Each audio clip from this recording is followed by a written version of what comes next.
Bom dia, irmãos. Saúdo a todos com a graça e a paz do nosso Senhor e Salvador Jesus Cristo. Amém. Amém.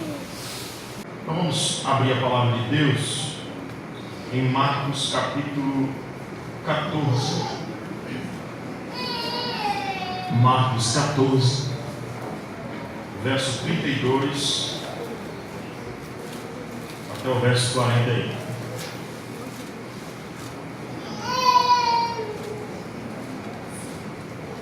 Marcos 14, 32 a 41. Diz assim o texto sagrado: Então foram a um lugar chamado Getsêmani. Ali chegados, disse Jesus a seus discípulos: Assentai-vos aqui enquanto eu vou orar. E levando consigo a Pedro, Tiago e João, começou a sentir-se tomado de pavor e de angústia, e lhes disse: A minha alma está profundamente triste até a morte, ficai aqui e vigiai. Adiantando-se um pouco, prostrou-se em terra e orava para que, se possível, lhe fosse poupada aquela hora. E dizia: Abba, Pai, tudo te é possível. Passa de mim esse cálice, contudo não seja o que eu quero, e sim o que tu queres. Voltando, achou-os dormindo e disse a Pedro: Simão, tu dormes? Não pudeste vigiar em uma hora? Vigiai e orai para que não entreis em tentação.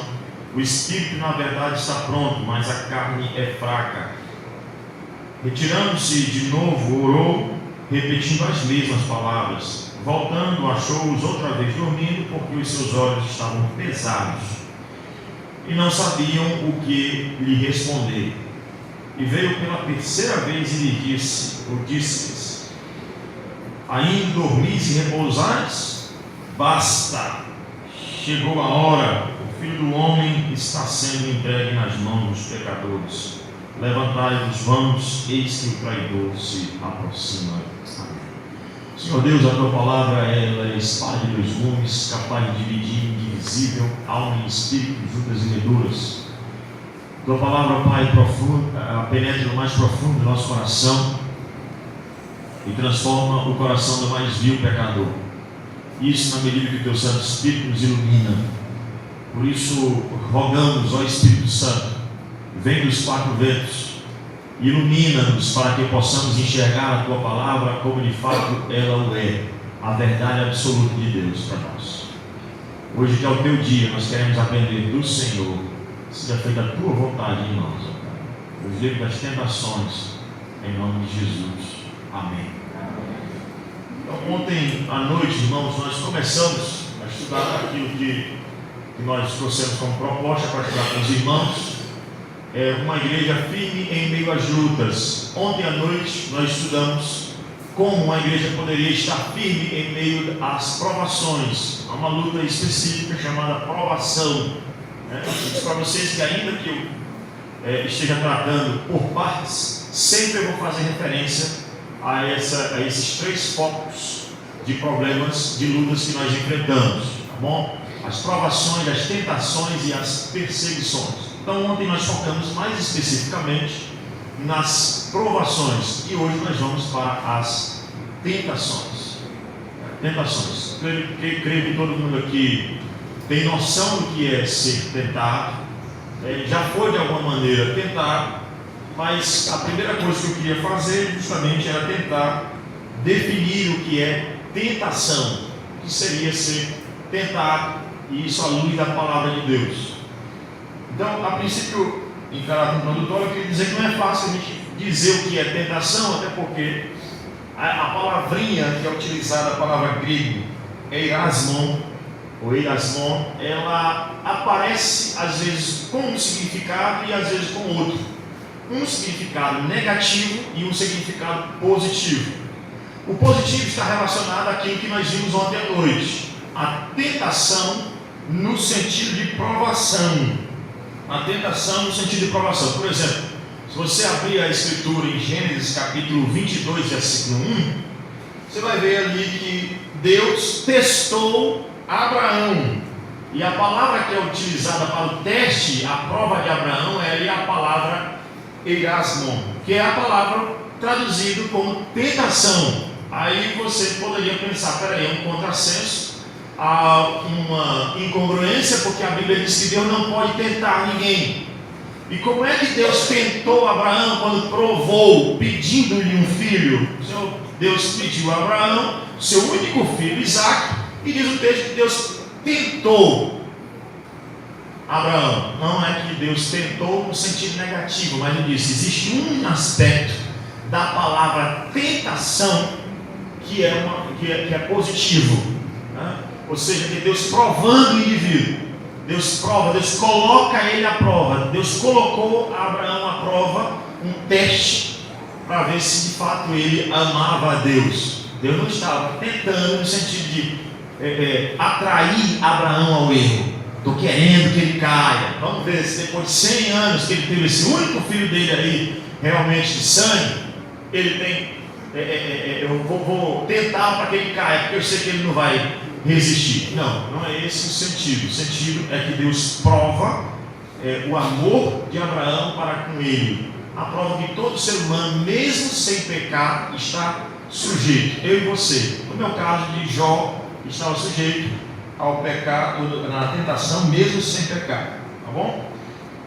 Tem outro texto também que é utilizado, essa palavra grega. Pastor, mas peraí, não é hebraico, não, no Antigo Testamento. A questão é que a tradução Septuaginta, ou seja, a tradução do Antigo Testamento, para o grego, utiliza essa palavra quando vai traduzir ali a palavra hebraica. Tá bom? Então, a ideia da palavra erasmo, lá no Antigo Testamento, não é no sentido de tentação, Deus atraindo você ao erro, ao pecado, mas é Deus testando. Essa mesma palavra aparece em 2 Crônicas, capítulo 32, versículo 31, quando diz que Deus testou, quando Deus tentou Ezequias. Mais uma vez, um teste que parte de Deus para o homem. Não pode ser uma tentação no sentido de atração ao pecado, querendo conduzir o homem, utilizando ali instrumentos para derrubar o homem, como o diabo faz, como a carne faz, como o mundo faz,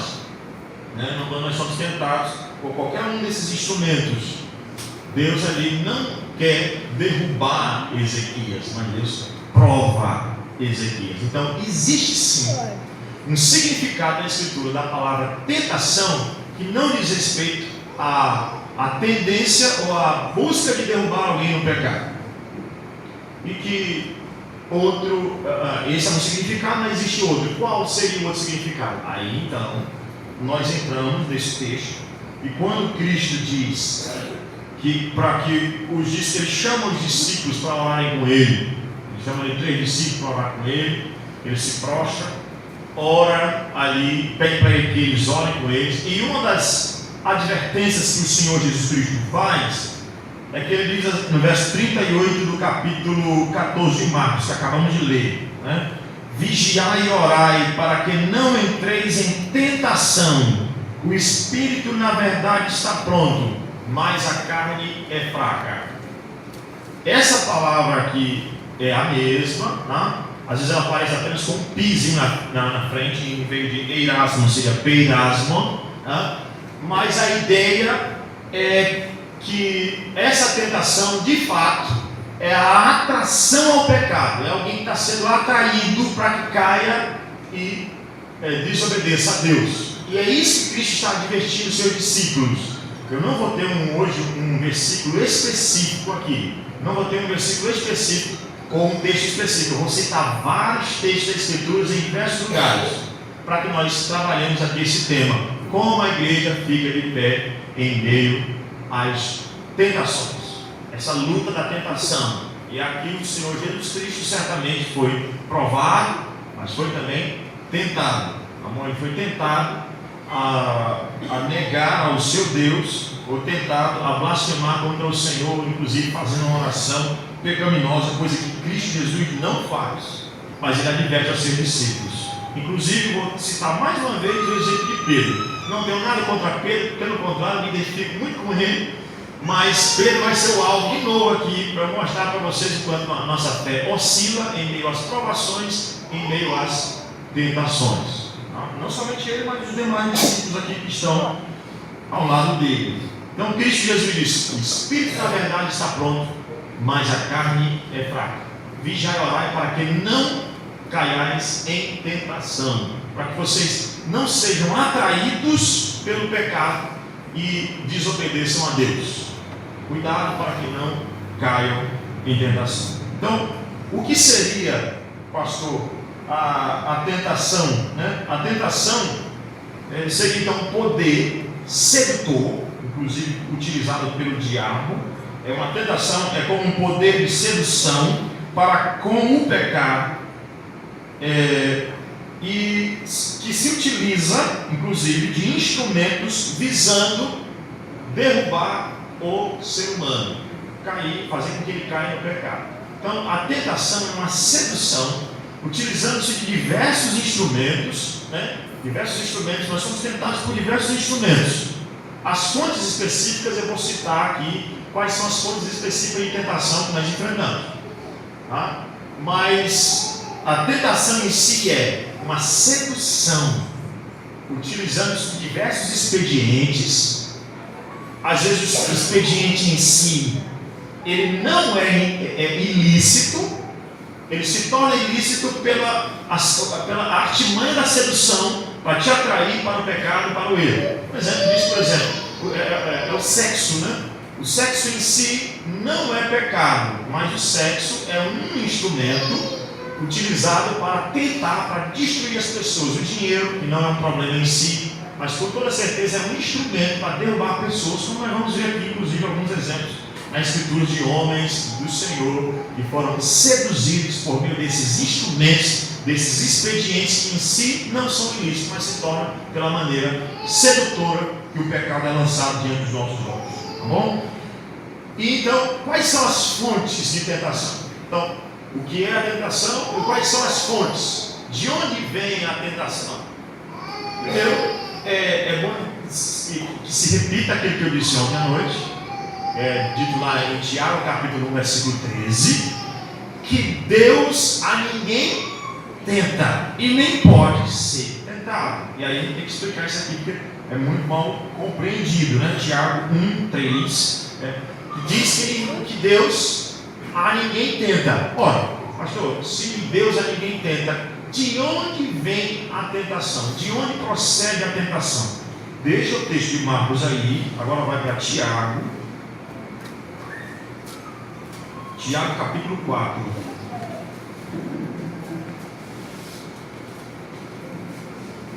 Tiago 4.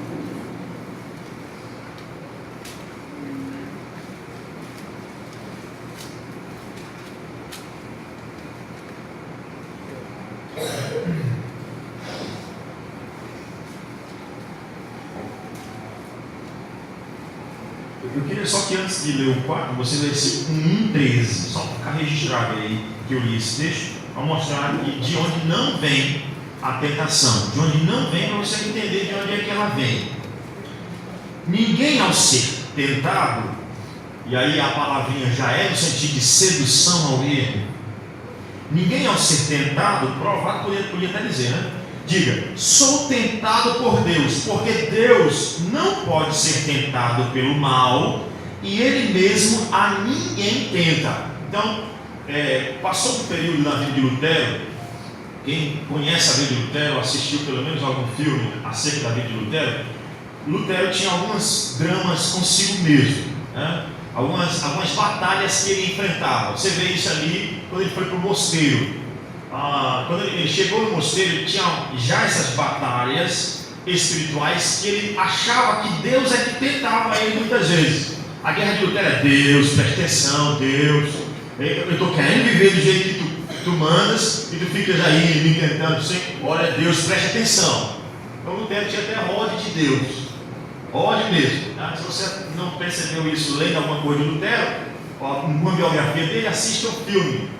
Aquele com o Joseph Fiennes, saiu mais novo agora, já mostra isso, aquela guerra de Lutero, uma batalha, uma tentação que ele tinha. Ele achava que isso vinha de Deus.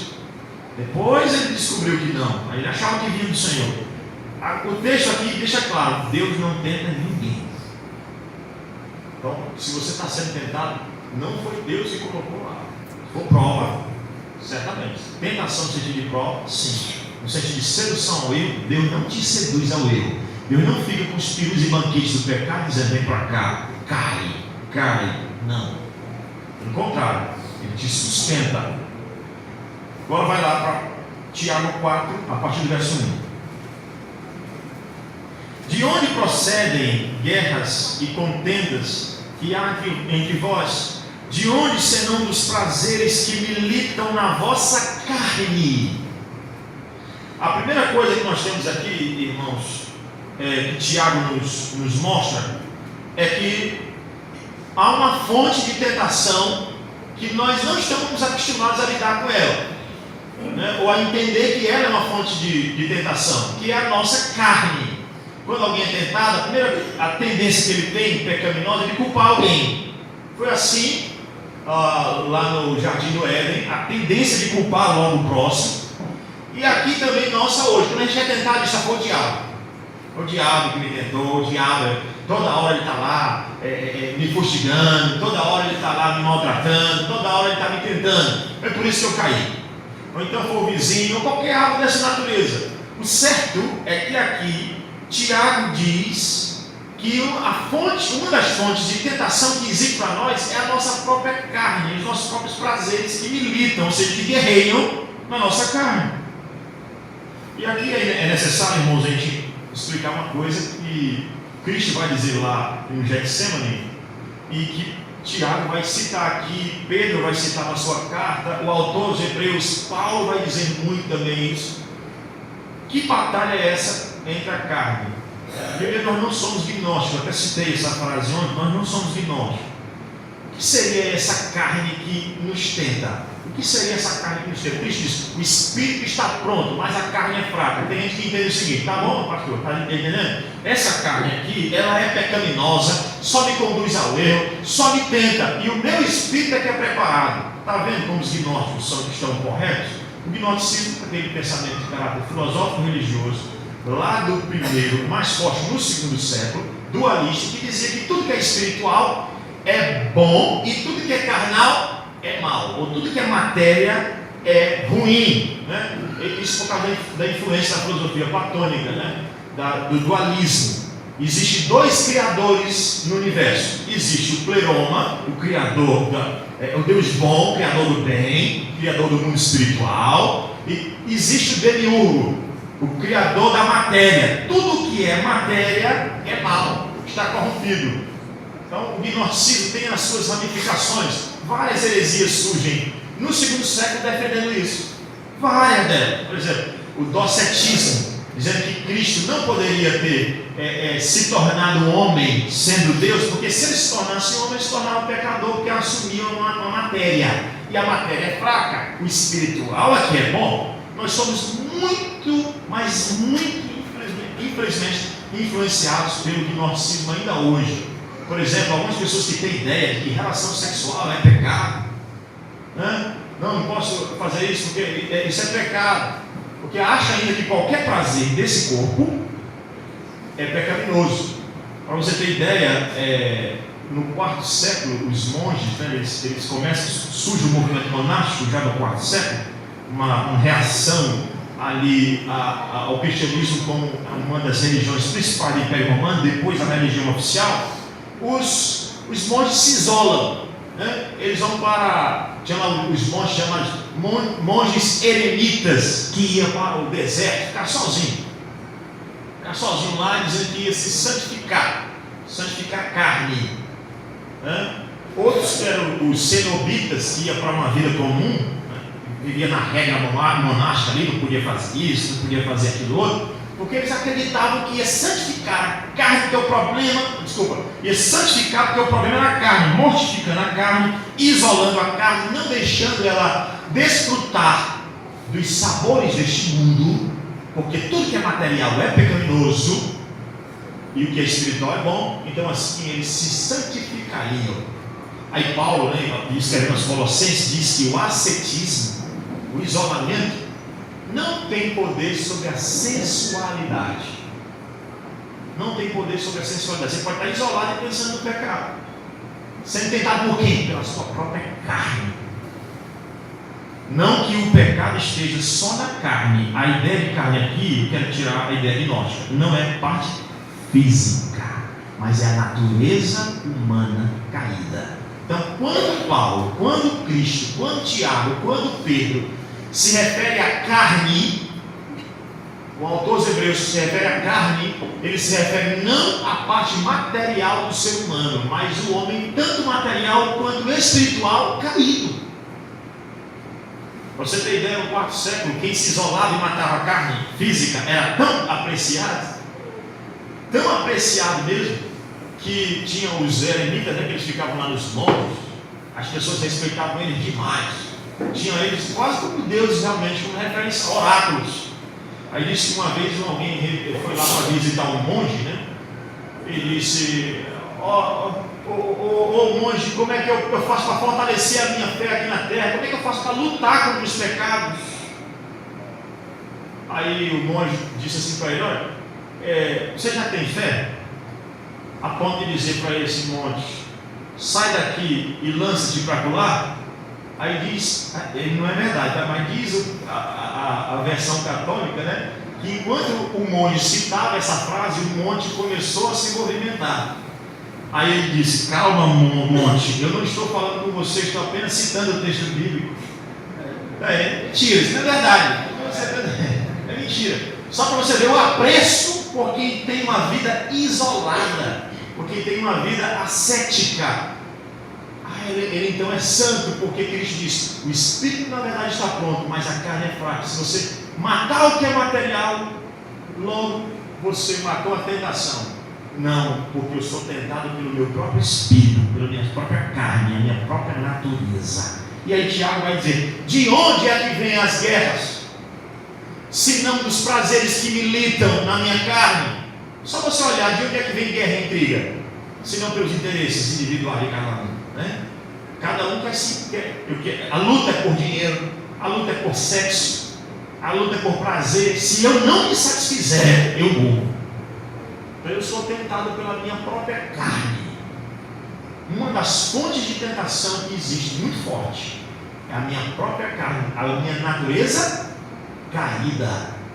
A minha natureza caída. Eu sou um homem, como disse o pai da igreja, Agostinho de Hipona, eu sou um homem totum, ou seja, totalmente mau, corpo e alma, os dois, absolutamente corruptos, Verso 2: cobiçais e nada tendes, matais, olha, por inveja, ou seja, por prazer, por satisfação da carne, precisa satisfazer, e nada podeis obter. Viveis a lutar e a fazer guerra, nada tendes, porque não pedis. Pedis e não recebeis, porque pedis mal. Para o quê? Esbanjares em vossos prazeres. Esse é o problema. Uma fonte de tentação é a minha carne, o meu espírito que quer prazer, que quer autossatisfação.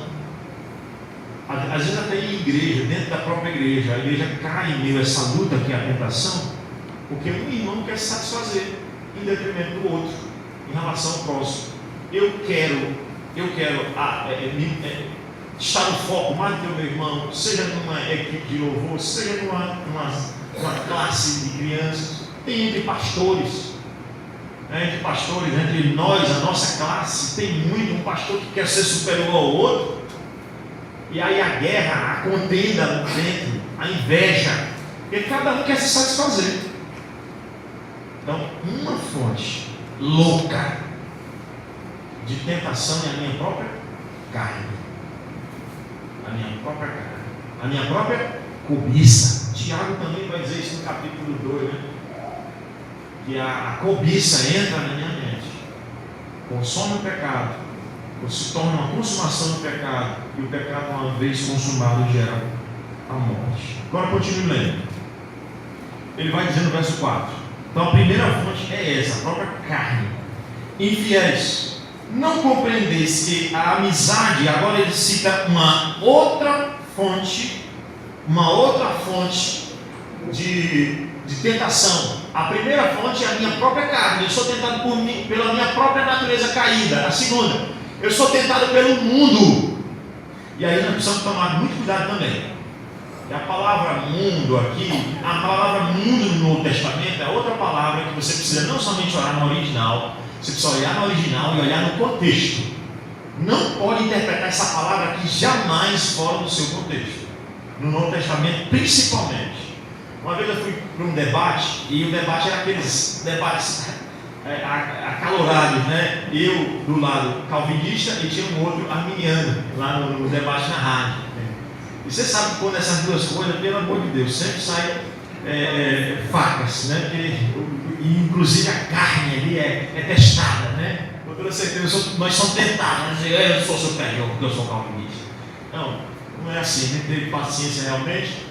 Mas o pastor lá, arminiano, ele chegou para mim e disse, quando eu disse para ele, olha, ele falou assim: pastor Rogério, desde quando? Me prove na Bíblia que existe eleição. Desde quando? Aí eu disse: desde o início, pastor. Desde o início Deus escolheu um povo para si. No Antigo Testamento Deus escolheu Israel e não escolheu os outros. Deus escolheu Isaac e não escolheu Israel. Escolheu Jacó e não escolheu Esaú. Sempre foi assim, pastor. Aí ele disse: mas no Novo Testamento está aqui, porque Deus amou o mundo. O mundo, pastor Rogério. Ele gritou bem alto: o mundo. Me explique isso. Aí eu disse: ô pastor, eu não posso fazer uma interpretação desse texto tão inocente, sem considerar o contexto. Porque a mesma palavra que diz que Deus amou o mundo, Deus diz lá na frente: não ameis o mundo nem as coisas que há no mundo. Porque tudo que há no mundo, a concupiscência da carne, a concupiscência dos olhos e a soberba da vida, não procede de Deus, não procede do mundo. Como é então que eu vou interpretar radicalmente essa palavra? Não, você interpreta ela dentro do seu devido contexto. Inclusive, vou citar esse texto lá de 1 João 2. Já vou para ele para falar do mundo. Ele vai dizer, olha, no verso de número 4: infiéis, não compreendeis que a amizade do mundo, outra fonte aqui, o que é o mundo aqui, pastor? O que é o mundo? O mundo aqui é o globo, o cosmo. O mundo são todos os indivíduos, os seres humanos. Não é nem o cosmo criado por Deus, o mundo aqui, e nem são todos os indivíduos, todos os seres humanos da face da terra. E o que é aqui? O mundo são as tendências pecaminosas oferecidas pelo mundo caído, pelo homem, uma sociedade absolutamente avessa a Deus. Então aqui são as tendências, as novidades que você vê na sociedade, as tendências. Irmãos, eu sempre digo isso na minha igreja. Então a palavra que eu não gosto é a palavra tendência, não por ela em si, mas essa palavra tendência é complicada. As pessoas gostam de fazer tudo que está na tendência, né? Porque a tendência diz isso. Quando eu fui casar com minha linda esposa Ana Maria, né, eu fui casar e aí nós saímos para atrás dos aparatos do casamento, dos enfeites da festa lá, das mesas, dos enfeites das mesas, das cadeiras. Aí eu chegava num lugar, né, feliz para escolher aquilo que eu tanto realizava, aí eu tanto sonhava com a minha realização. Aí de repente a pessoa lá, dona da loja de festa, dizia o seguinte: aí eu pegava: eu só quero isso. Ela disse: não, isso não, isso está fora da tendência. Aí uma vez eu baixei a cabeça, beleza. Aí segunda vez ela foi para outro lugar e eu disse: olha rapaz, eu vi um negócio na internet, que coisa massa, quer botar isso? Cheguei lá e isso. Aí, não, isso aí já saiu de moda há muito tempo, jamais, não faça isso não, você vai estragar seu casamento. Cheguei para minha esposa e disse: meu querido, nós vamos fazer o casamento é nosso, não é da tendência. O casamento é nosso, quem vai casar somos nós. Então, há essa tendência de fazer tudo pela tendência do mundo. E a tendência do mundo é o quê? Continue lendo.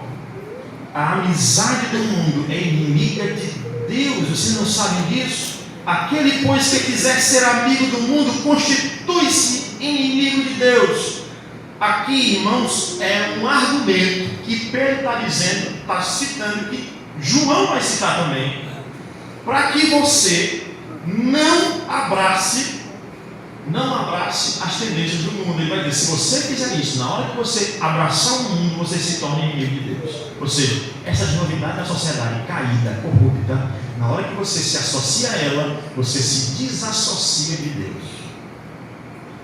Não há como servir a dois senhores. Ou você é amigo de Deus ou é amigo do mundo. Não, eu sou dos dois. Não. Ou você é de um ou é do outro. Vá agora para 1 João, capítulo 2, versículo 15.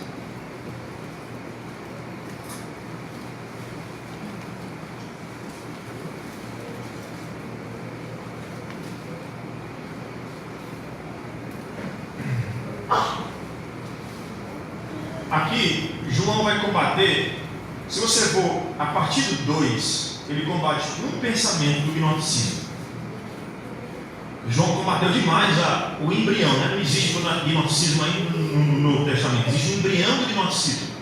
E João é o apóstolo que mais bate nessa heresia dualística, né? Sincrética também. Dualista sincrética. Olha o verso 15 do capítulo 2 de 1 João.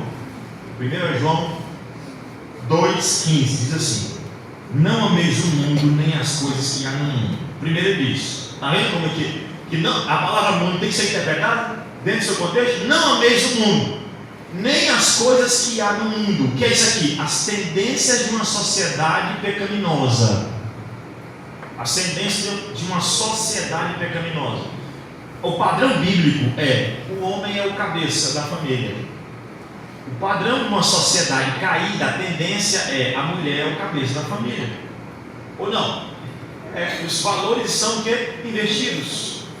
Infelizmente, o homem é o provedor do lar. O homem é o provedor do lar, ele é o sustentador. Hoje em dia a mulher sai para trabalhar e o homem fica em casa no controle remoto, só dormir. Os valores são invertidos, ou seja, aí a ideia aqui do gnóstico é o seguinte: há duas consequências do gnosticismo. Ora, se o corpo é mau, uma das consequências era: eu vou me isolar do mundo. Porque quanto mais eu me satisfaço no mundo, mais eu peco e não satisfico o espírito. Isso é uma consequência do gnosticismo. A segunda consequência do gnosticismo era uma outra filosofia chamada hedonismo, ou seja, já que a matéria é má, comamos e bebamos que amanhã morreremos. Posso fazer o que eu quiser. Já que é mal mesmo, irmão, pode. Não tem nada a pecar no corpo, o que é importante é a alma. Aí tanto que João no capítulo 1 tem que dizer: aquele que permanece no pecado e diz que ama a Deus é mentiroso. Aquele que está abraçando o mundo e dizendo que ama a Deus é mentiroso. É mentiroso. Então, verso 15: não ameis o mundo, nem as coisas que há no mundo, as tendências que aqui estão nessa realidade, até porque você visa uma mansão celestial. Pensai nas coisas lá do alto.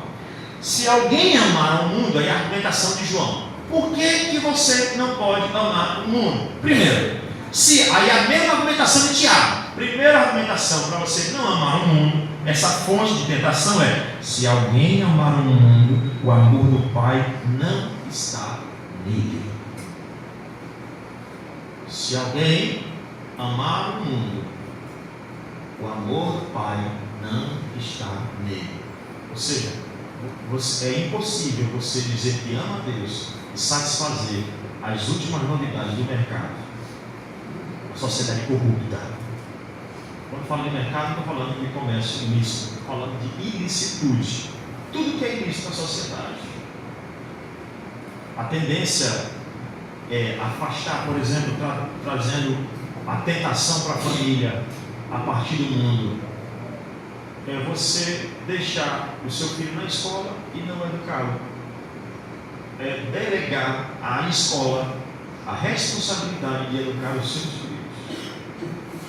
Quando à luz da Escritura, a responsabilidade de educar, na verdade, nem existia escola na Escritura. Não tem escola na Bíblia, né? Não estou dizendo que eu sou contra a escola, não é isso que eu estou falando. Eu estou falando que, olhe para o Antigo Testamento, cadê a escola? Não existe. Cadê o Novo Testamento? Não existe. O que existe ali é a família pactual educando os filhos em todos os setores da vida. Claro que, mais uma vez eu digo, não sou contra a escola, oro por escolas confessionais, onde a nossa geração possa ser educada longe das tendências do mundo. Porque quanto mais eles forem tentados pelo mundo, pastor, porque eu quero que o meu filho seja sal da terra e luz do mundo. Então prepare para isso, né? Não pode, antes de preparar um soldado, mandar ele para a guerra. Manda ele para a guerra sem preparação e vai morrer. Vai ter certeza. Verso 16. Então, primeiro, não ame, porque se você amar, você é inimigo de Deus. 16 agora. Porque tudo que há no mundo, a concupiscência da carne, a concupiscência dos olhos e a soberba da vida, não procede do Pai, mas procede de quem? Do mundo. Os desejos da sua carne são endossados pelo mundo. O mundo endossa. Se você vai num psicólogo, eu dei um curso lá no seminário, então um curso de aconselhamento, e eu tratei sobre o transtorno maníaco depressivo, né? O transtorno bipolar, conhecido hoje como transtorno bipolar. Ele era conhecido como transtorno maníaco depressivo. E a pessoa que tem o transtorno maníaco depressivo, uma das tendências dela é na loucura, né? Na mania é isso, loucura, maníaco, depressiva. Mania, loucura, ela está muito feliz, e a depressão, ela está muito para baixo. Ou ela está muito para cima, ou está muito para baixo. E a psicologia e a própria psiquiatria diz que o indivíduo, quando está na loucura, ou seja, na mania, na parte de cima do transtorno, a tendência dela é se satisfazer. Ela faz sexo ilícito, ela trai a esposa, o esposo, né? Ela gasta mais do que devia, mas tudo isso aí é explicado. É um problema, não é uma doença que ela tem. A doença dela é pecado que precisa ser tratado à luz da palavra de Deus. Não, a pessoa diz, eu traí você, meu bem, mas porque eu estava na mania do transtorno, na loucura. Você vê, a perspectiva do mundo é diferente. O mundo endossa o erro, o pecado. A palavra de Deus combate o pecado. A perspectiva é diametralmente oposta. Então, a gente tem que tomar muito cuidado com isso, irmão. Mas, veja bem, quem antes de mandar no psicólogo, primeiro pede para fazer um aconselhamento pastoral? A tendência do mundo engoliu a igreja. Infelizmente. A igreja deveria ser sal da terra e luz do mundo. Ao contrário, as tendências engoliram. Agora, a segunda argumentação de João é que essas tentações do mundo, elas são inimigas de Deus. Porque tudo que há no mundo, aí ele começa, 3, a concupiscência da carne, está onde? No mundo. O mundo endossa isso. Carnaval, sexo ilícito na televisão. Seu filho tem acesso a cartilhas cheias de imagens ilícitas. A concupiscência da carne, o mundo endossa. Está aí, dizendo, faça. E mais, a concupiscência dos olhos. Aqui que você vê, o mundo não quer privar nada. Eu estava passando lá, assistindo o jornal Bom Dia Brasil, e de repente uma moça que estava no carnaval, nua, disse assim, ela já estava vestida, tá? Mas ela lá nua disse assim, olha, essa aqui, a nudez, é a representação da liberdade. É a representação da liberdade. Aí está lá o seu filho olhando, você olhando. O mundo ama atrair pelos olhos. Pelos olhos. Jamais, irmãos, um estupro, uma violência a uma mulher será explicada por má vestimento de uma mulher. Não. Mas é pecado também ela se vestir mal. As duas coisas são pecado, a violência e se vestir mal. A concupiscência dos olhos, desejar. O mundo diz, olha, desejo, não tem problema. A Escritura diz, isso aí é a tendência do mundo, a tentação. Então o mundo te tenta pela carne, ela aguça o teu pecado. Que é isso? Ela se explora seu corpo. Faça isso. Se sinta bem. Olhe, veja, não tem problema. aí depois ele vai falar da soberba da vida. Essa palavra no grego aí, ela dá a ideia de um fanfarrão, um enganador. É você pensar que pode alguma coisa e você não pode. E o mundo te faz sentir isso. Quando eu tinha mais ou menos uns 15 anos, eu fui para uma palestra de emprego. Era um projeto lá no Piauí, acho que vários lugares no Brasil teve esse projeto, chamado Meu Primeiro Emprego. Aí eu fui lá, o camarada foi dar uma palestra. Aí uma das coisas que ele ensinava a gente: você pode, você é bom, você é demais, sua capacidade é extraordinária, você é uma potência. Rapaz, eu saí de lá chato, me sentindo massa. Rapaz, tudo eu posso, meu amigo. Irmãos, não é que eu vou pensar nada posso, mas tudo posso naquele que me fortalece. Em si mesmo eu não sou nada. E o mundo quer dizer que você pode, você é alguma coisa, você é demais, é um potencial. Não somos. Sem Deus nós não somos nada, não cabemos nada. Agora, tudo posso naquele que me fortalece, para você ficar desesperado. Tudo posso naquele que me fortalece. Em Deus nós fazemos, como diz o salmista, em Deus fazemos proeza. Nós sem Deus não fazemos nada. Aquilo que fazemos corrobora com a nossa própria destruição. Então a palavra aí, ele vai dizer, a soberba, essa palavra soberba aí, é a ideia do fanfarrão enganador. Você acha que é alguma coisa, a soberba da vida, ela te engana, mas você não é. Então isso tudo são tentações do mundo. Então a primeira fonte de tentação, qual é? A própria carne. A segunda, o mundo. Mas tem esse último versículo ainda no mundo aí, ó, verso 17, ele vai dizer: o mundo passa, bem como a sua concupiscência, aquele porém que faz a vontade de Deus permanece que eternamente. Ele dá a terceira razão para você não cair aí nessa tentação do mundo. Então a primeira é porque se você amar a Deus, você não ama o mundo. Segundo, tem uma incongruência entre as coisas de Deus, as coisas do mundo. E terceiro, se você amar o mundo, você é um louco, Vou usar uma palavra mais pesada, uma irracionalidade. É você trocar o que é eterno pelo que é passageiro. Eu vou entrar nas novidades do mundo, sou inteligente. Você vai lá para universitários, jovens aqui, os adolescentes, vão lá aprender aqui na igreja que Deus criou o mundo em 6 dias pelo poder da sua palavra. De repente está lá o professor, está lá o professor da universidade e diz: olha, tudo aquilo que você aprendeu é errado. Essa religião é religioso, tudo aqui é na perspectiva intelectual. Aí você vai e acredita e troca o que é eterno pelo que é passageiro, porque a ciência é passageira demais. Eu fui criado sabendo, quando eu era criança, passava uma reportagem na televisão dizendo o seguinte: olha, o óleo de soja é a revolução, esse óleo faz bem demais para a saúde. Eita, é o óleo da revolução, coração nunca mais vai ter problema. Aí hoje o óleo é um veneno.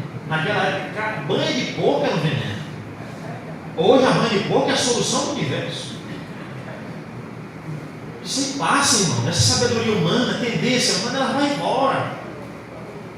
Hoje o azeite de oliva é uma maravilha. Estou tomando devagar, porque pode ser que no futuro seja um veneno. Então, devagarzinho, eu posso comer uma pizza, vai comer só uma gotinha. Realmente é um perigo. Essas são as tentações que nós só temos. Terceiro e o maior inimigo. O Batman tem o maior inimigo dele. Qual é o maior inimigo do Batman? Tem vários, né? O Batman tem o Coringa, tem quem mais lá? O Pinguim. O Super-Homem tem lá o Lex Luthor, né? E nós? Quem é o nosso maior inimigo? Nosso maior inimigo é o diabo, porque a primeira maior tendência de tentação, fonte de tentação, é a nossa própria carne. A segunda é o mundo. E a terceira, volte lá para o texto de Tiago, capítulo 4, versículo 5, vai dizer assim: ou supomos que em vão afirma a Escritura, é com ciúme que por nós anseia o Espírito que ele fez habitar em nós. O Espírito aí realmente é o Espírito humano caído, não é Espírito Santo. É a sugestão da maioria dos hermeneutas aqui do Novo Testamento. Verso 6: antes ele dá mais um contraste, pelo que diz: Deus resiste aos soberbos, mas dá graça aos humildes. Agora, sujeitai-vos portanto a Deus, mas resistir quem? Terceira fonte de tentação. o diabo. E ele é conhecido como o inimigo das nossas almas. O tentador é o diabo.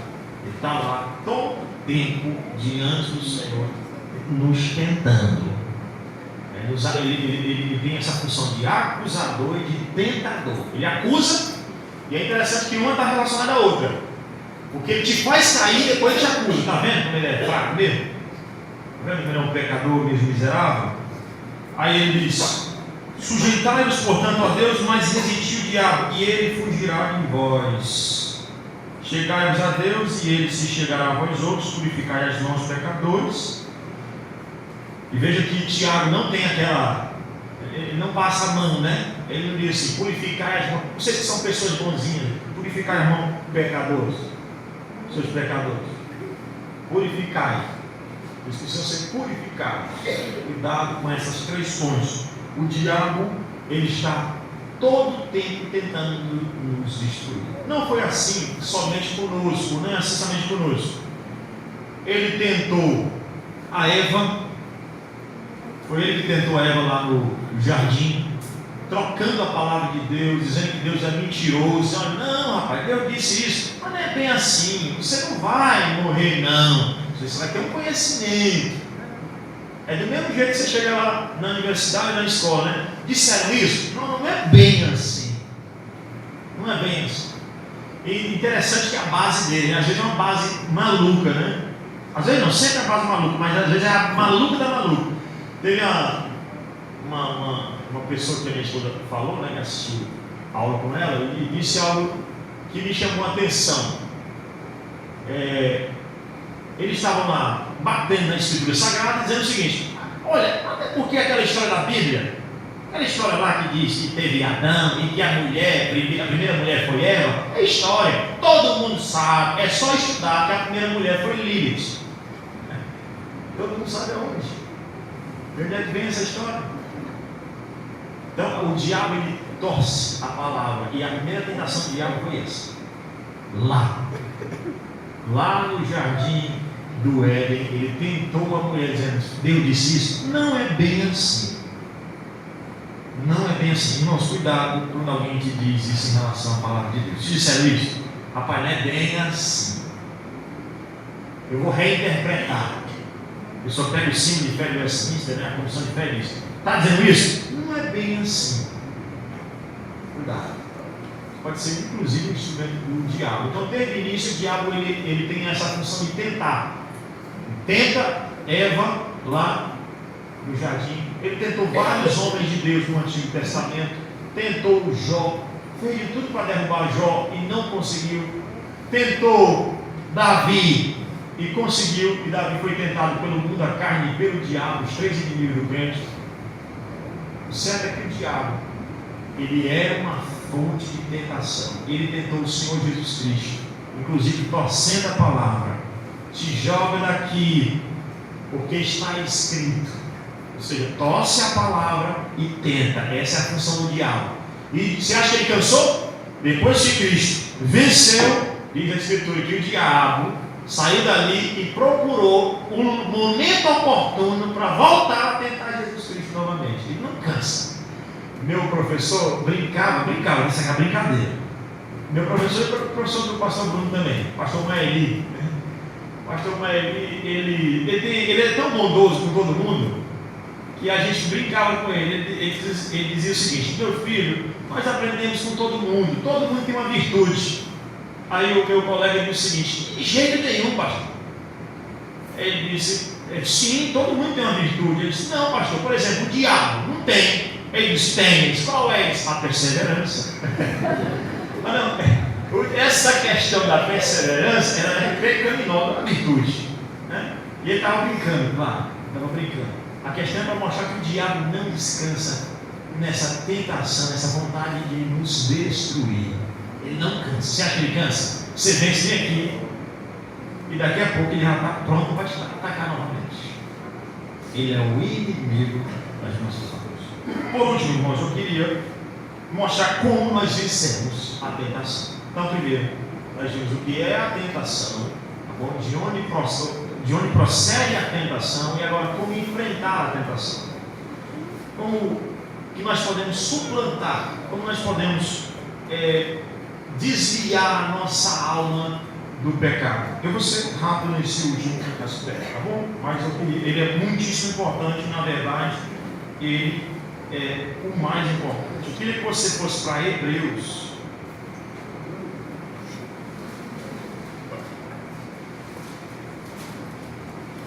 Capítulo de número 12, novamente.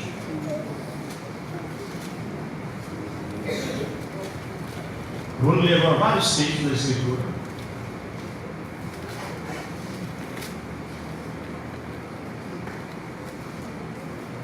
E esse texto de Hebreus diz o seguinte: ele vai nos mostrar como lutar contra as tentações e sair assim vencedor, né?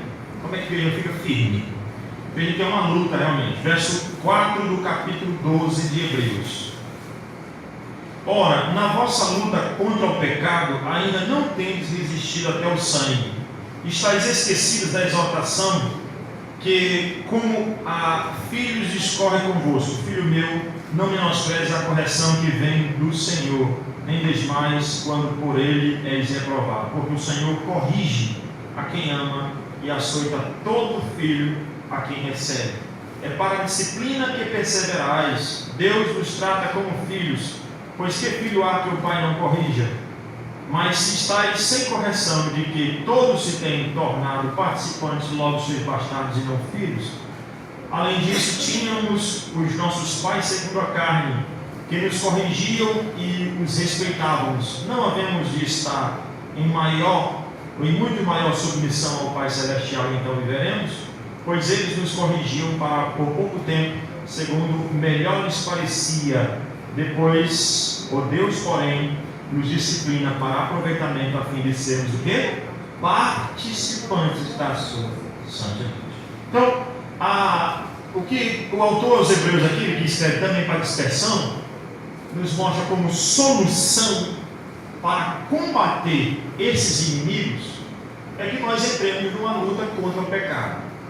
Porque, irmãos, o que é a tentação? É aquela utilização de expedientes, seja sexo, seja dinheiro, seja fidelidade, seja comprar algo, seja ter uma amizade, qualquer expediente que em si pode ser lícito, ele te seduz para que você caia.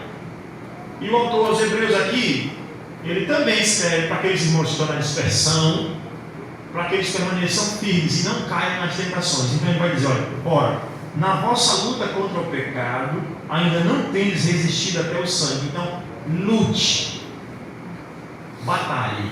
Aqui é a verdadeira batalha espiritual. Aqui é a verdadeira batalha espiritual. Batalha espiritual, eu conversei uma vez com um seminarista, entrou no nosso seminário, e ele era do movimento neopentecostal. E ele era nesse movimento de batalha espiritual. E aí ele mostrou um DVD lá que eu quase não quis, eu queria umas coisas malucas mesmo. Ele disse que batalha espiritual era. Tinha uma pessoa, um tal casa, sofrendo de uma doença, qualquer coisa, ele ia lá para lutar contra os espíritos que estavam lá, malignos. Então ele ia com um grupo da igreja e fazia uma corrente de oração e começava. E aí ele disse que ali era a batalha espiritual, era a oração contra os espíritos malignos que estavam naquela casa. Então, se a pessoa ficasse curada, os espíritos malignos foram embora. Se não fosse curado, os espíritos malignos foram muito fortes. Estava lá, a mulher deu vazão e ele não foi embora, não foi expulso. Né? Irmãos, essa não é a batalha espiritual que a Escritura fala aqui. Ainda que nós, sim, batalhamos contra os principados e potestades. Mas essa batalha espiritual aqui é justamente a batalha contra os prazeres da carne. Nós somos convidados a entrar numa luta mesmo, numa batalha, numa guerra. Contra quem? Contra a minha própria carne, dizendo não. Contra as tendências do mundo, dizendo não. Contra o diabo. Resistir ao diabo e ele fugirá de vós. E aí o autor aos Hebreus vai dizer: entre na luta e se lembre, aqui ele vai se lembre da palavra de Deus, que é como, aí ele vai citar aqui ao texto lá de Provérbios, né? Provérbios 3, né? Ele vai citar lá o texto de Provérbios, que mostra que o que exorta acerca da disciplina de Deus, que é uma das maneiras de Deus fazer com que a gente resista às tentações, é quando Deus disciplina a gente. Nessa luta, nessa batalha, muitas vezes nós apanhamos de Deus mesmo. É isso que o autor aos Hebreus vai dizer: filhinho, não menosprezes a disciplina que vem do Senhor. Nessa batalha que eu estou travando contra as tentações, contra o mundo, a carne do diabo, eu muitas vezes sou colocado na disciplina. Deus me dá uma surra grande. E aí você sabe que a tendência nossa é essa: menosprezar, ou então o quê? Desmaiar. Ele vai dizer: ó, filho meu, não menosprezes a correção que vem do Senhor, nem desmaies quando por eles é reprovado. É uma das tendências nossas, na luta espiritual, na batalha contra o mundo, a carne do diabo. Nós estamos prestes a cair em tentação, ou até caímos em tentação. Deus faz o quê? Disciplina. Disciplina. Eu até, quando eu preguei esse texto na minha igreja, eu me lembrei de uma surra que a minha mãe deu grande. Taca mesmo.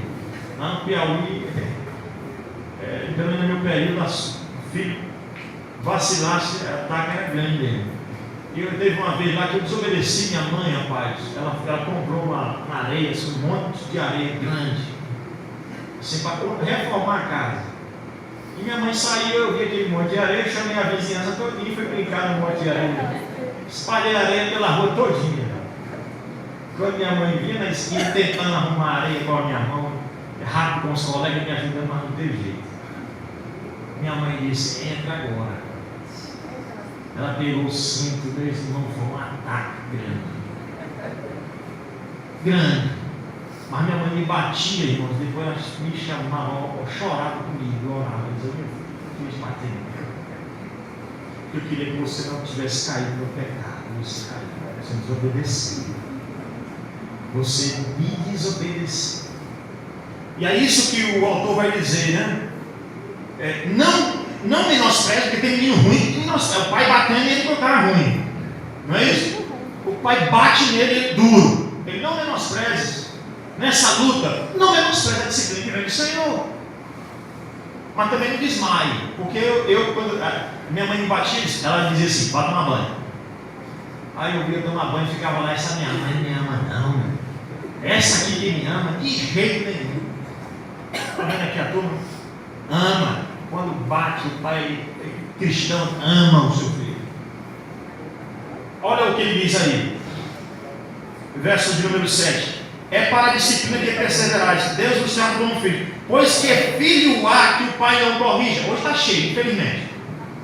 Está cheio de filho que o pai não corrige. Mas a Bíblia pega um padrão escriturístico e diz o seguinte: pois que filho há que o pai não corrija, para que ele não caia na tentação, para que depois que ele cair na tentação, nunca mais ele volte. Essa batalha, ali é uma batalha que eu estava travando espiritual. Minha mãe, que graças a Deus, irmãos, eu estou no Evangelho hoje pela minha mãe, ela me batia e orava. Batia e orava. Eu entendi depois, hoje eu entendo o trato da minha mãe comigo. Me mardeiro muito, né? Mas veja bem, verso 9, ele vai dizer: olha, ele diz: olha, nós tínhamos os pais segundo a carne. Se o pai disciplina segundo a carne é para o meu bem, e é para um bem aqui nessa vida, muitas vezes moral somente, imagine o Pai Celestial que te disciplina para a vida eterna, para que você seja o quê? Participante da sua santidade. Para que você não caia em tentação, Deus te disciplina. E se você cair, Ele vai te disciplinar para que você seja participante de quê? Da santidade dele. Ou seja, que isso é um benefício nessa batalha. Você vence pela disciplina. Essa batalha você vence pela disciplina do Senhor. É por isso que se você foi tentado, se você caiu em pecado, e o conselho da Senhor te disciplinou, o conselho disciplinou o espírito do teu bem. Olha o que ele vai dizer, fantástico, verso 11. Veja comigo, verso 11. Toda disciplina com efeito no momento não parece ser motivo de alegria. Jamais já apanhei pensando que era coisa boa. Toda disciplina, quando você apanha, você chora, tem raiva. Mas olha o que ele diz: mas de tristeza, ao depois, entretanto, produz fruto pacífico aos que têm sido por ela exercitados, frutos de justiça. Eu me sentia tão bem dentro da minha mãe depois, zerado, tinha apanhado, mas ela tinha me disciplinado, me colocado no lugar e disse: eu estou restaurado. É bom, irmão, você não está levando mais nada. E sua mãe te corrigiu. É que Deus deu um jeito para que você não volte a cair na tentação e te disciplina nessa batalha com um pai que te ama. Então não fique desesperado quando você for disciplinado pelo Senhor. Mas no verso 12 ele vai dizer: por isso, restabelecei. Se você desmaiou, fica de pé novamente. Restabelecei as mãos decaídas, que já estavam assim, porque está falando de corrida, né? Quem está correndo, de repente está cansado da pancada, da disciplina, as mãos já estão para baixo, o joelho também.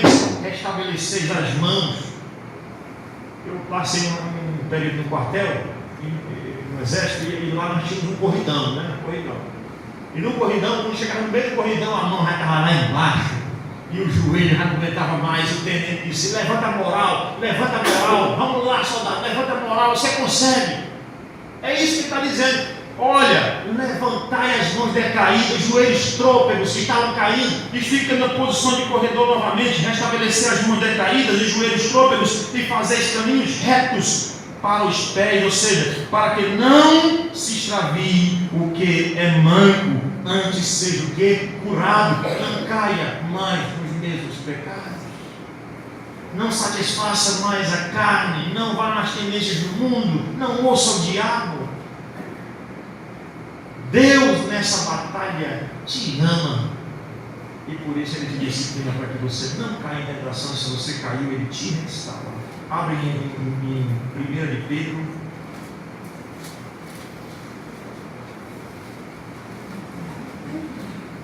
capítulo de número 4.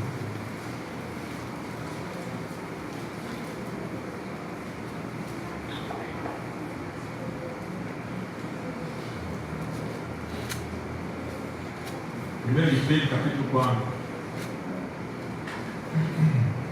Vai dizer assim no verso 1: ora, tendo Cristo sofrido na carne, ou seja, Cristo morreu na carne, Ele se fez carne, inclusive, para que nós mortificássemos o pecado. Ele assumiu a natureza humana para pagar pelos nossos pecados. Aí Ele chama a gente para onde? Para a batalha. Armai-vos também vós do mesmo pensamento. Pega a arma também e vai para a batalha. Como é que eu enfrento a luta? Como é que eu enfrento, irmãos, as tentações? Como é que eu fico de pé? Vá para a batalha, uma batalha espiritual, e arme-se. De quê? Da mesma arma de Cristo. Cristo matou o pecado, ou seja, mortifica o pecado também. Os puritanos davam muita ênfase nisso, né? Mortificação da carne, mortificação do pecado. John Owen, o puritano, deu muita ênfase na mortificação da carne. Richard Baxter, homens que via a natureza humana como impedimento de me chegar a Deus de maneira pura por causa das tentações. Então ele dizia: mate, armai-vos também vós do mesmo pensamento, pois aquele que sofreu onde? Na carne deixou o quê? O pecado. Pastor, peraí, Deus, Cristo peca? Não, pelo contrário, Ele sem pecado pagou pelo nosso pecado, para matar o pecado.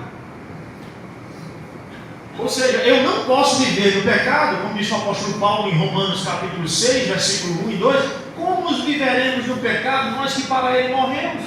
Ora, se eu morri para o pecado, se eu morri com Cristo para o pecado, para as tentações, como eu vou viver ainda dessa maneira? Não, eu tenho que pegar as minhas armas, me revestir da armadura de Deus e ir para a batalha espiritual contra o mundo da carne e o diabo.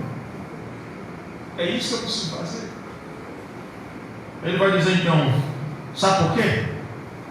Verso 3: porque basta o tempo decorrido para terdes executado a vontade dos gentios.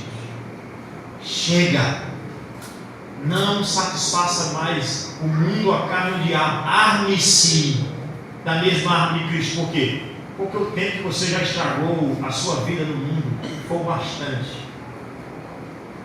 Não sei quantos aqui são crentes desde criança, mas essa palavra se aplica até a vocês também, até a nós. Eu não nasci no Evangelho com 3 anos de idade, mas minha vida foi quase toda na igreja, mas com toda certeza eu dediquei tempo para o pecado, para viver de maneira irresponsável diante de Deus.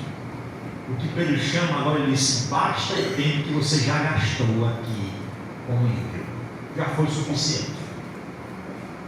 Agora venha para Deus, arme-se. Ele vai dizer: tendo andado em dissoluções, concupiscências, borracheiras, orgias, bebedices e detestáveis idolatrias, por isso,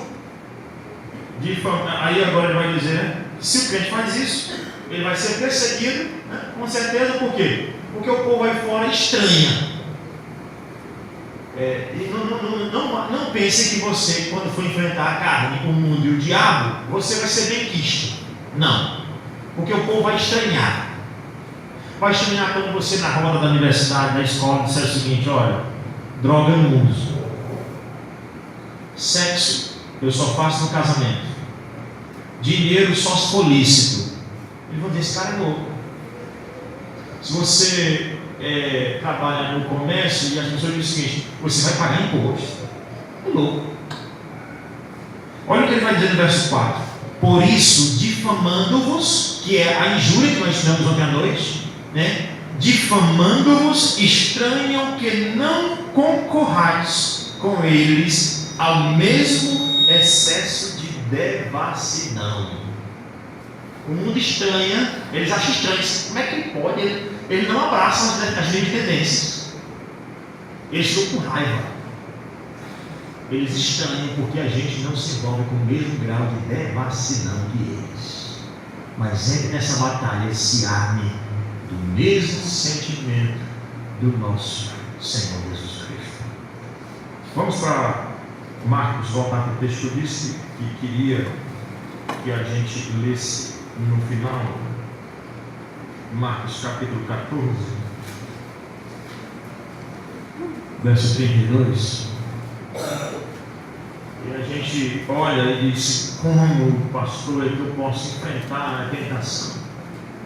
E o nosso Senhor Jesus Cristo, irmãos, ele foi muito tentado, ele sofreu demais. Ele foi provado aqui, foi tentado aqui. Inclusive ele foi tentado pelo diabo. Certamente você já fez aquela comparação entre o primeiro homem que foi tentado no jardim do Éden e o segundo no deserto. Mas hoje eu queria focar aqui no Getsemane. Cristo sendo tentado, e não somente ele, os outros discípulos também. Os discípulos que ele chama. Então eles foram para um lugar chamado Getsemane, né? E ali chegados, disse Jesus aos seus discípulos: assentai-vos aqui enquanto eu vou orar. E levando consigo Pedro, Tiago e João,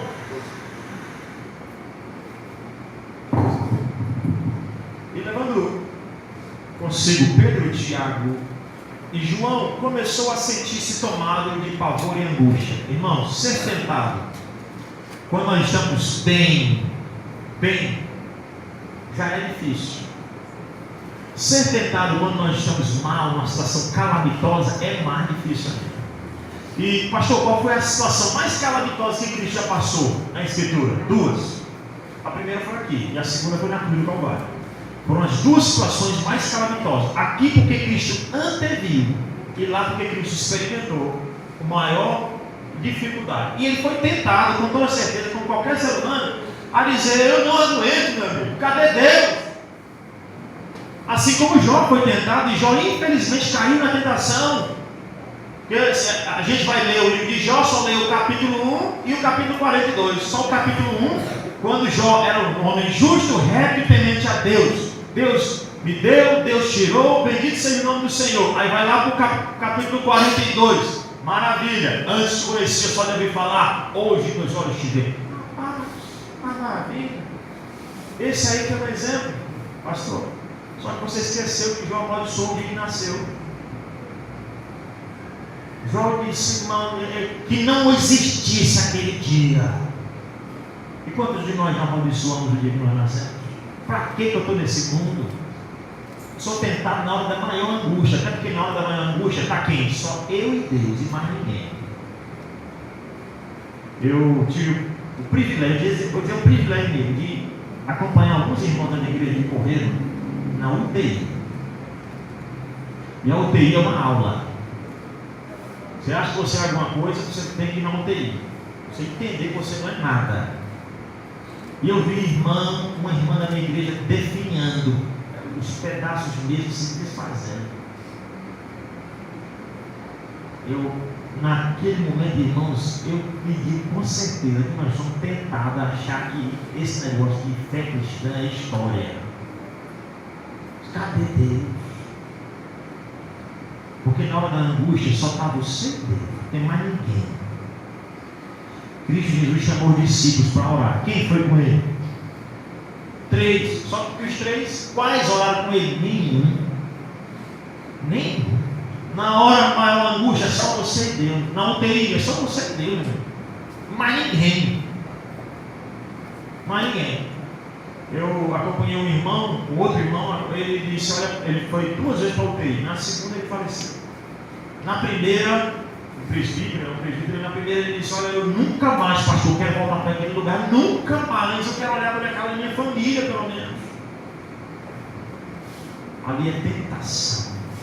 E Cristo foi tentado no Getsemane, porque não tinha ninguém com ele. E olha, Cristo diz aqui que ele foi tomado de pavor e angústia, uma comoção sentimental louca. Ninguém sabe descrever o que é isso. Ninguém sabe imitar o que Cristo passou na cruz do Calvário e no Getsemane.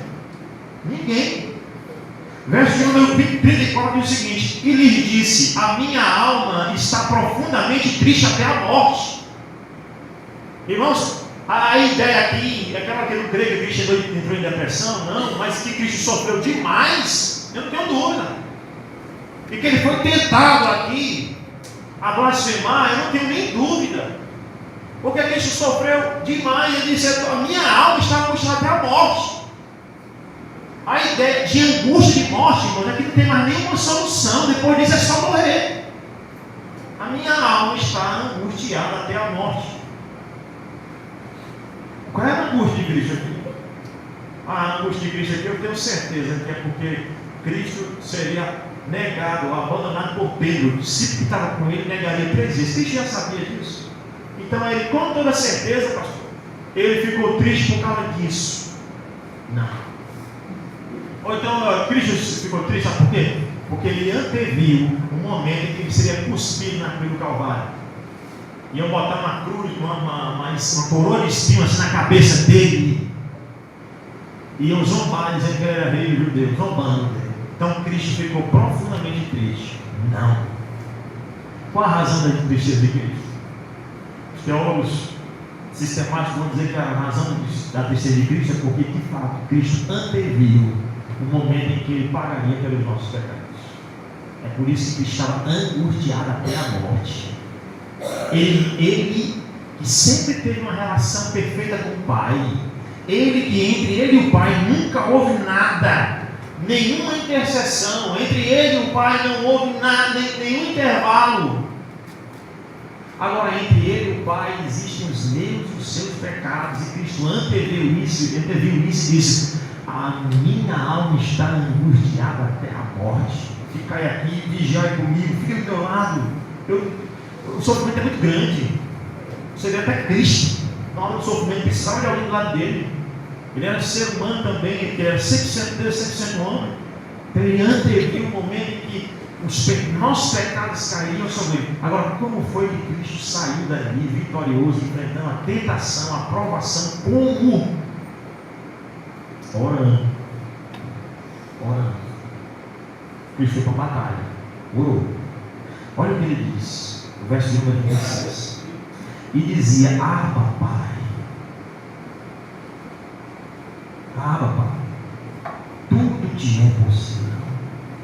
Passa de mim esse cálice. Contudo, não seja o que eu quero, e sim o que tu queres. O Senhor Jesus foi lá e orou.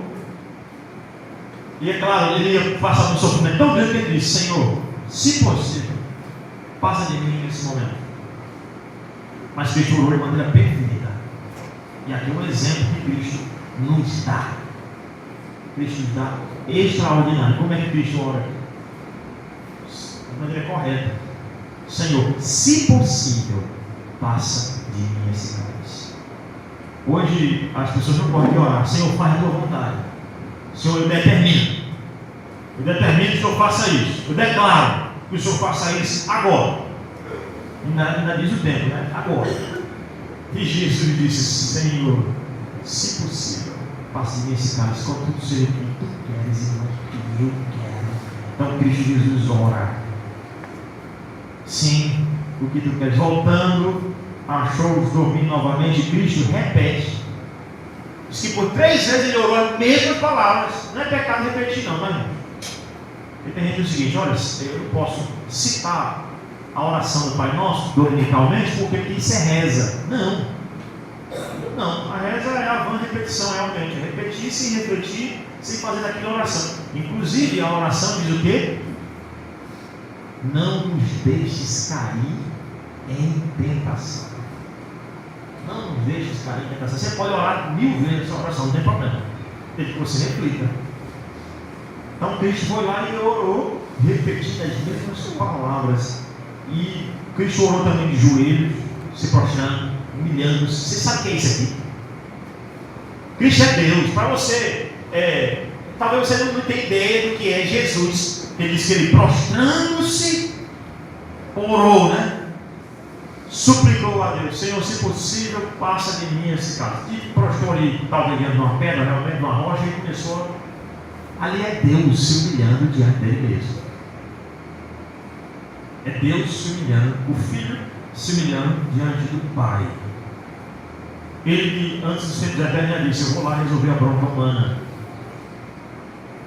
Ele agora vem orar de joelho, repetindo as mesmas palavras e dizendo: Senhor, se possível, passe-me esse cálice, faz o que tu queres, não tu. Cristo venceu essa batalha? Deus ouviu a oração dele? Ouviu, porque ele disse: faça o que tu queres. Deus ouviu, porque ele disse: tá, o pai não ouviu o filho. Ouviu. O filho orou do jeito que nós precisamos orar. Seja o que tu queres. Irmãos, interessante porque Cristo Jesus sai daqui fortalecido. Jesus sai daqui pronto para suportar as tentações, as provações todas. E a maior de todas as provações, as maiores de todas as tentações, quando chegariam para ele e diriam: desce da cruz, nós queremos que tu és o Filho de Deus, desce. Você imaginou você ter poder para isso e a pessoa te provocar, diz: bora, tu pode, faz. Se fosse eu, irmão, seria com toda certeza tentado a levantar. Está mexendo comigo? Eu tenho poder sobre tudo, vou derramar um raio sobre a tua cabeça agora. E Cristo foi tentado e não desceu da cruz do Calvário. E Cristo orou e saiu vitorioso. Agora quem não orou? Pedro e o discípulo. E porque não oraram, saíram de perto de Cristo. E porque Pedro não orou, negou Cristo 3 vezes. E porque Pedro não orou, quando ele se levanta, e é João quem vai nos dar essa ideia. Abre aí em João capítulo 18, João o Evangelho. Estou chegando no final, irmãos. Quando eu falo pela 3ª vez é verdade. Estou brincando, não é? Esse pastor não mente, só quando diz que está acabando. João 18, João 18. João 18 está Jesus do Getsemane. João 18. Tendo Jesus dito essas palavras, saiu juntamente com seus discípulos para o outro lado do ribeiro de Cedron, onde havia um jardim, E aí entrou com eles. E Judas, o traidor, também conhecia. Aí eu vou pular para o verso 3. Tendo, pois, Judas recebido a escolta e dos principais sacerdotes, dos fariseus, alguns guardas, chegou ao seu lugar, com lanternas, tochas e armas. Agora verso 4, leia comigo, vamos lá todo mundo junto. Sabendo, pois, Jesus todas as coisas que sobre ele haveriam de vir, o que ele fez? Adiantou-se e perguntou: a quem buscais? Respondeu a Jesus, o Nazareno. Então Jesus disse: sou eu. Ora, Judas, o traidor, estava também com eles. Quando, pois, Jesus lhe disse: sou eu, recuaram e caíram por terra. Jesus de novo lhes perguntou: a quem buscais? Veja que Jesus agora, ele se levanta do Getsemane depois de ter orado. Ele não se levanta como um covarde, nem vai para uma batalha física. E não são eles que procuram a Cristo, mas ele diz: a quem vocês estão procurando? Porque Jesus orou, ele está pronto para a maior dificuldade, para a maior tentação, para a maior provação do universo. E Cristo nos ensina aqui, irmãos, que as tentações, as dificuldades nós enfrentamos nas batalhas, com toda certeza, em oração. Em oração. Jesus orou, e Pedro, porque não orou, negou Cristo, ainda cortou a orelha de Malco. Cristo disse: não entendeu nada, Pedro. Disse: foi muito, orai para que não entreis em tentação. O Espírito, na verdade, está pronto, mas a carne é fraca.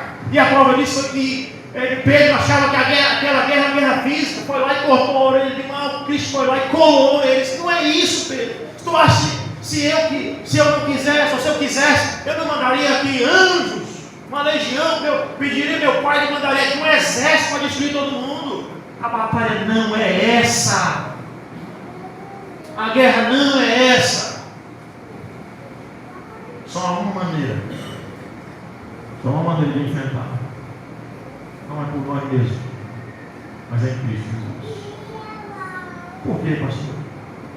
Porque eu disse para você que aqui é o maior sofrimento. O maior sofrimento que alguém pode passar é isso aqui. O maior sofrimento que alguém pode passar não é um câncer, não é uma doença maluca, não é a morte do pai, de uma mãe, do filho. O maior sofrimento que alguém pode passar é o quê? É sofrimento por causa do pecado. Cristo passou um sofrimento maior do que qualquer um de nós, porque ele sofreu pelos nossos pecados. Pelos nossos pecados. A gente acha que o sofrimento todo maior é esse mundo. Não. Por isso, irmãos, eu queria que nós saíssemos daqui entendendo que para enfrentar essa batalha nós precisamos de Cristo. E queria convidar você a se arrepender por todas aquelas vezes que você cedeu, seja ao seu própria carne, todas aquelas vezes que você cedeu às tentações do mundo, que você cedeu ao diabo, e que você olhasse para Cristo, aquele que enfrentou o próprio diabo. Paulo, o apóstolo, ele vai dizer que passou por um sofrimento muito grande.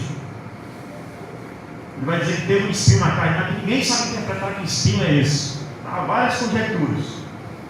Mas foi um negócio maluco pelo qual Paulo passou, e Paulo disse: Senhor, tira de mim. E Deus disse: a minha graça de baixo, o poder se aperfeiçoa na fraqueza. Nunca nenhum sofrimento que você passar se comparará ao sofrimento de Cristo. Por quê? Porque Ele pagou até por aquelas vezes que você cedeu à tentação, que você cedeu à tentação da carne, do mundo e do diabo. Ele pagou. Então arrependa-se. Segundo, creia em Cristo. Creia. Só vai suportar a tentação. Não vai pensando que você é forte. Não vai pensando que você é autossuficiente. Não, eu sou bom. Você não é poderoso para suportar. As tentações são muito grandes. Você só vai conseguir se você estiver em Cristo Jesus. Acho incrível, Cristo nunca pecou. Diz o autor dos Hebreus 4,15: em tudo foi tentado, sem jamais pecar. Em tudo é tudo, irmão. Eu não tenho dúvida que Cristo foi tentado em todos os setores que o ser humano é. Todos eles. Tem gente que diz assim: pastor, a tentação de Cristo foi falsa, porque Deus não pode ser tentado, e Cristo é Deus, certo? Mas ele é Deus homem, então de fato ele foi tentado, ele passou por a tentação do seu lugar. Creia nele. Não sei quantos aqui estão cedendo às tentações. Talvez alguém esteja na pornografia e não consiga sair. Talvez você tenha algum problema ilícito de dinheiro e você não consegue se livrar disso. Você esteja sendo infiel com sua esposa ou seu esposo. E eu queria orar por você nesse dia. Eu queria a Deus para que te livre da tentação, para que Deus te perdoe o teu pecado e te conduza ao Salvador. Baixe sua cabeça, vamos orar. Senhor Deus, eu e os meus irmãos somos fracos. Eu e os meus irmãos somos falhos, Senhor. E pode ser, ó Pai, que alguém aqui tenha cedido à carne. Pode ser alguém aqui tenha cedido ao mundo ou ao diabo, não resistiu ao diabo. Mas, Senhor, em nome de Jesus, eu quero rogar por estes em especial. Resgata-os, ó Pai, por teu Santo Espírito, pela tua rica misericórdia, com o Evangelho do Senhor. Vai ao encontro desse mais vil pecador, ó Pai, e traz-o de volta para Cristo. Faz com que ele reconheça que errou, pecou, e entenda que o que confessa as suas transgressões prospera, mas o que ele não confessa jamais prosperará. Mas que se confessa e deixa, alcançará a misericórdia.